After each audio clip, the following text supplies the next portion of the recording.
Northern Ireland Screen's Digital Film Archive and Peroni have joined forces to celebrate Northern Ireland and Belfast's first involvement in Home Movie Day. It's Belfast's first involvement in this internationally celebrated event, and I'm delighted to be joined by Francis and Anna from Northern Ireland Screen to talk about the event in greater detail. So Francis and Anna, thanks very much for coming in the studio today. Francis, where did the idea for this festival come from in an international aspect, and why is now the time for Northern Ireland and Belfast to get involved in it? Home Movie Day started back in 2003. It was set up by the Centre for Home Movies in America, and it's kind of expanded year on year since then. As you say, it's an international event now. So we really wanted to do something in terms of celebrating home movie culture here in Northern Ireland. I suppose the impetus to do it now is that just in our own role with Northern Ireland Screen, we're aware that there's a lot of home movie footage out there that people maybe don't know what to do with it or how to look after it. So the sooner we can kind of intervene or help with that, the better. For you yourself, Francis, and for Northern Ireland Screen, what's the value in preserving amateur and home films? What can society learn from them, and also why not try and source professionally filmed material? Well, we do source professionally filmed material, and there's an abundance of that out there. And I think actually, when you think of professional footage, and the broadcasters, they're set up to preserve their own footage and their own archive. But there are gaps in the picture if you don't have amateur and home movie footage. Stuff that's unvarnished, that's very personal, that's very true. Someone's not trying to tell you a particular narrative. So for me, the real value of home movies is that you get a real insight into real people's lives. I think everyone can relate to it. And it's really precious footage. Usually if people were shooting home movie footage, well, it was expensive. Every frame counted. And you wanted to record something significant. It could be, a big kind of life milestone. It could be a birthday, it could be a wedding, or just to capture your loved ones. So I think in that way, there is a real different kind of significance and importance to home movie footage. And Anna, for yourself personally, what's the value in amateur homemade film material, and what content are you most excited to see? I think Northern Ireland's troubled past in the conflict is well documented, but is there maybe like a lighter side to life in Northern Ireland maybe that you would like to see through the amateur filmmakers' eye? Well, yes, definitely. I think amateur film is made by individuals just for the love of it, and I think the amateur film and amateur footage and like home movies really provide a very unique way of looking at things, and it's what people shoot what they love, and what's familiar, their family, their country, their favorite holiday spots, and every single bit of that footage is unique because it's not made for any particular reason, just for the love of it. And is there a set criteria being set out by Northern Ireland Screen or Peroni for the kind of material you want in, or is it a sort of an open agenda for anyone to contribute any footage, no matter how trivial?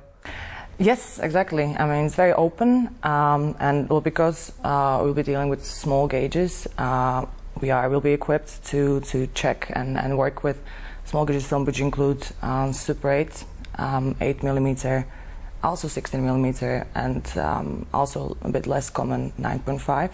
So all these gauges are welcome. And that's a very important point to make. I feel filming has radically changed, the principles of filming as well, and of course the technology used. So what kind of formats can people deliver for you? How is that going to be preserved as well? And how can people seek professional advice on how to best preserve and store their film material? Well, a lot of these formats and analog equipment has become quite obsolete. It's difficult to find or difficult to find people with expertise and knowledge on how to use them or how to fix them, how to maintain them. And that's why we think it's a great opportunity for people to come in. We'll have our volunteers with expertise and the archive staff as well. We'll be there to advise on the storage, on how to keep the films and tapes safe for as long as possible, as well as there'll be opportunity for people to view their films on the projectors as it used to be. And Francis, we showed some clips there at the start of the interview here, so can you share with us some of those clips, how they were sourced, and what materials you've already gathered as part of this homemade movie day? Yeah, so I mean, one of the clips there, it's just called Summer Holidays, and I mean, I think it's very typical of the type of footage we would expect to see. It was footage that was filmed by an English family on holiday in Northern Ireland at the early 1960s. And what I really like about it is just the little details, what people were wearing, just the way people react to the camera. We're surrounded by cameras now, but back then when someone brought out the cine camera, it was a big deal. So people are much more conspicuous and self-aware, and it's just really interesting to be able to see that type of footage, everyday life, and how things were then.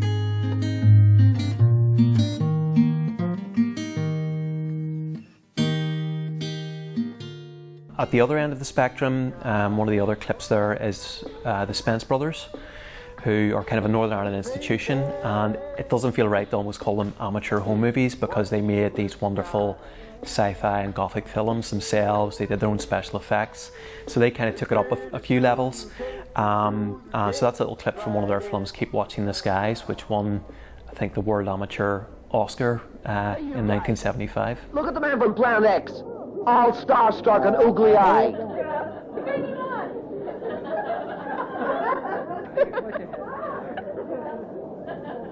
Looky, Johnny, a flying saucer. What's the process like, though, for looking through all this material? Obviously, not everything submitted is Oscar worthy. So, how much work goes into sort of sourcing this material and finding out maybe what's useful for telling a certain part of for life in Northern Ireland? Just like I said about the English family coming here, must be nice seeing an outside voice of what Northern Ireland was like at that time. Yeah, always really interesting to get different perspectives and people coming over here, or maybe underrepresented aspects of life here as well. In terms of sourcing the material, I mean, we're very open to reviewing any home movie footage that people might have, no matter how trivial they may think it is. There might be something else there that we think maybe has a significance or a value for a wider audience. Yeah, it can be quite a long process of reviewing this material, just physically inspecting it, then actually being able to watch it, or would then have to be digitized and transferred to another format. So quite an involved process. And the event also marks the beginning of a recent partnership between Northern Ireland Screen and Peroni, designed to safeguard the UTV archive. So can you tell us more about this partnership and the aims of delivering this project also? What are you hoping to achieve? So it's quite a large-scale project. It's between ourselves, Peroni and ITV.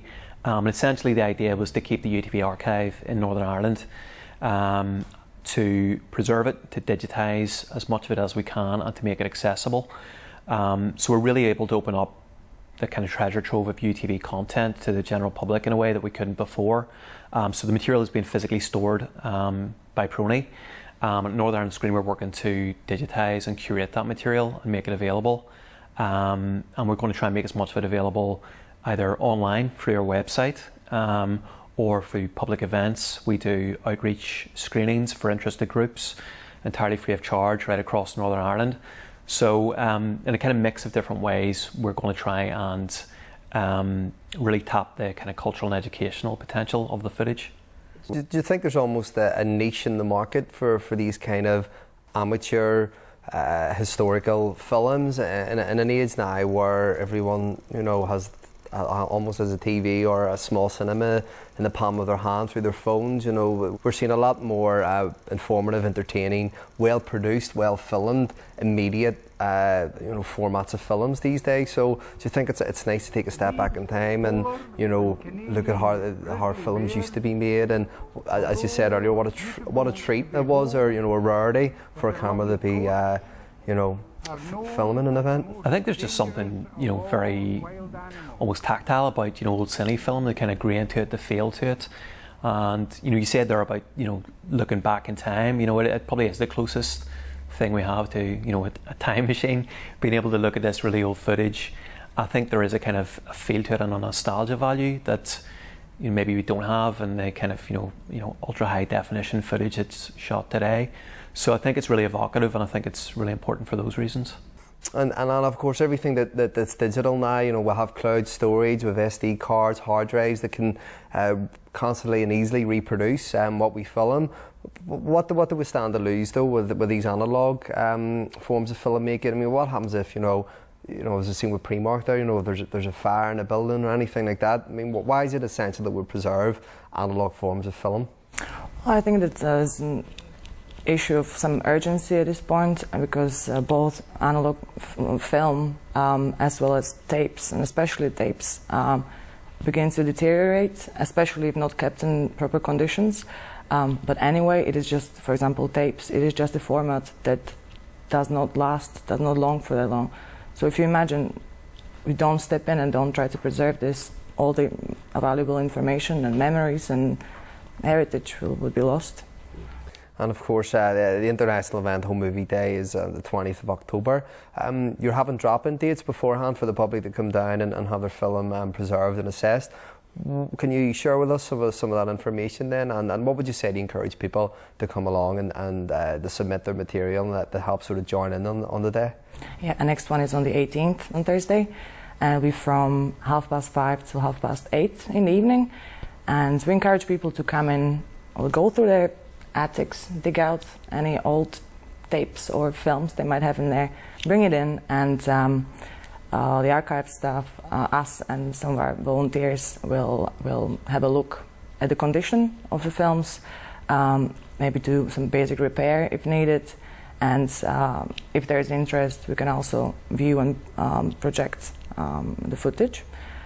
In privacy, this will be quite an informal evening.